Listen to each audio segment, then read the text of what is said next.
I read my husband's journal and in it he says that he hates me and hopes I die. Plus all updates. My husband has kept a semi-regular journal throughout our 4-year relationship. He does not keep it hidden, and up until now I have always respected his privacy. We had a heated conversation and my gut told me to read it, so after he left for work, I did.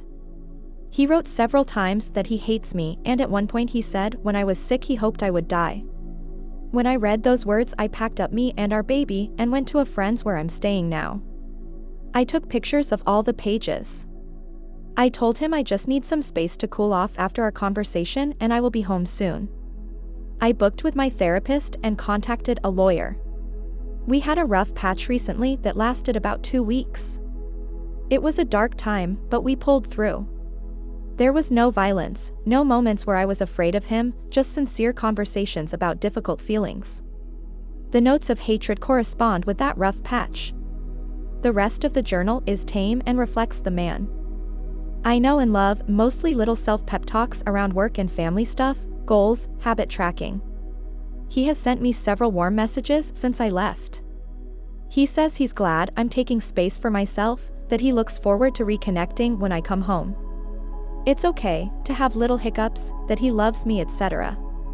I was sure our relationship was over the moment I read that he hates me, or even the moment I felt the need to violate his privacy, but the warm messages and the rest of the journal have me wavering a little. I understand the need to blow off steam when things are tense, and journaling is a healthy way to do that. But never in even our darkest moments have I fantasized about his death. Splitting up maybe, but this feels so sinister. I don't know how I could ever feel safe around him again. Is this just healthy venting and I'm overreacting here? Has anyone else had similar thoughts about a spouse that they then got over? Or is this a man I need to protect myself and my baby from?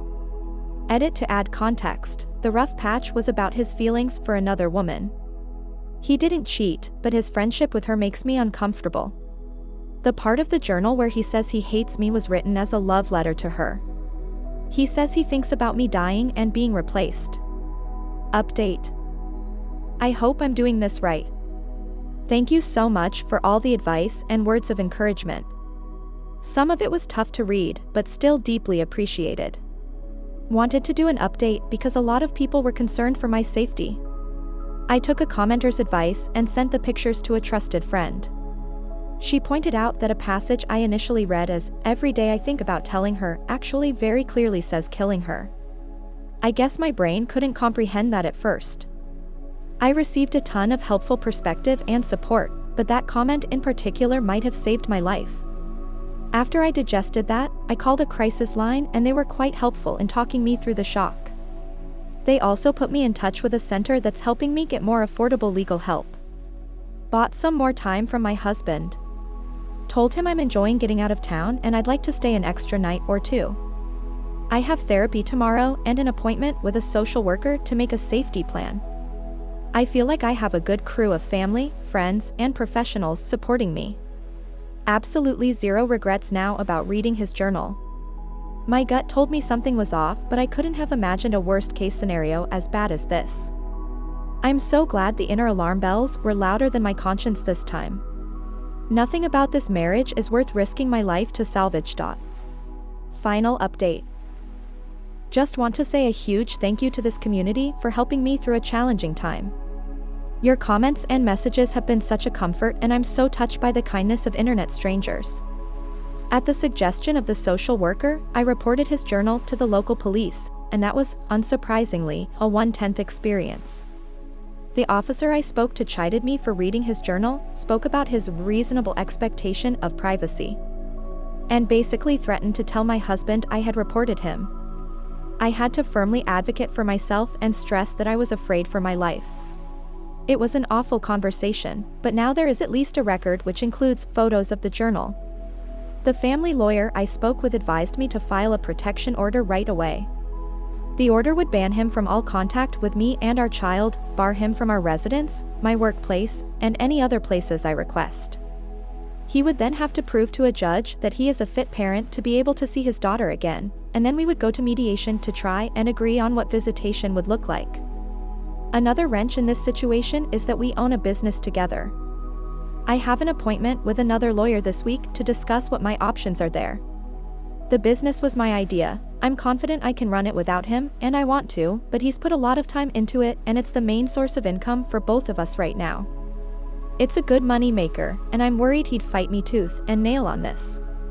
We take turns going in, so I win as usual on Saturday, with a friend and a baseball bat. I continued my act of intending to reconcile, doing video calls with the baby, etc. While I was at our workplace, I found another journal. Page after page love letters to this other woman going back months.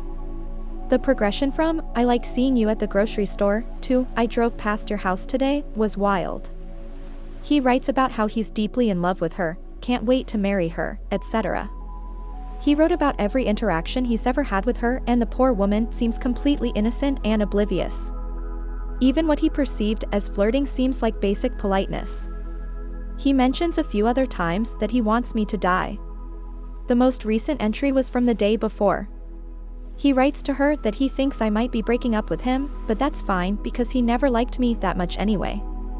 If he's upset about anything, it's just about losing the house and how the breakup will be perceived by our friends and community. Curious if people think I should warn the other woman, it's my instinct not to, at least not before the ink dries on our impending paperwork. I was already concerned about how he might react to being served with the protection order, most worried that he might try to sabotage our business or trash the house. Given how preoccupied he seems to be with his public image, I made a plan to confront him about the journals and use the protection order as leverage. Here's how it went down. I left the journal and my baby with my friend and went to our house with 2 trusted male friends and the baseball bat. They waited on our porch. I told my husband that if they heard anything louder than a speaking voice, they would come in with the bat. I told him I had to tell him something he wouldn't like to hear, and he needed to know that I had already taken steps to protect myself. I told him I read the journals, specifically what he said about wanting me to die and thinking every day about killing me. I said I had taken photos, that they are backed up, and a trusted source also has copies. That I also have the original copy of the journal full of love letters. I wondered until this moment if he had intended for me to find them, but he was obviously blindsided. He tried to say it was just venting, but I told him I would not be taking any chances or entertaining anything he has to say about it. That after reading what I read, I will never trust him or feel safe around him ever again. I told him that no one that knows him knows about this yet. The men on the porch just know that I'm breaking up with him and need support. This was true, aside from the friend that I called to stay with and the other friend I sent the photos to, who lives on the other side of the country. I said I am willing to protect his reputation here if he cooperates with me. I told him that I don't even have to ruin his chances with the other woman, but I can. I said that he can either do what I need to feel safe, or I can have that safety court ordered. He asked what I wanted, and I said I wanted him to give up the business. We'll sort out the details after I speak to the other lawyer, but for now I want his keys and I'll be changing the passwords on everything. He didn't put up any kind of fight. He didn't want to hear anything about what it would look like to go through the courts. He didn't ask about our baby.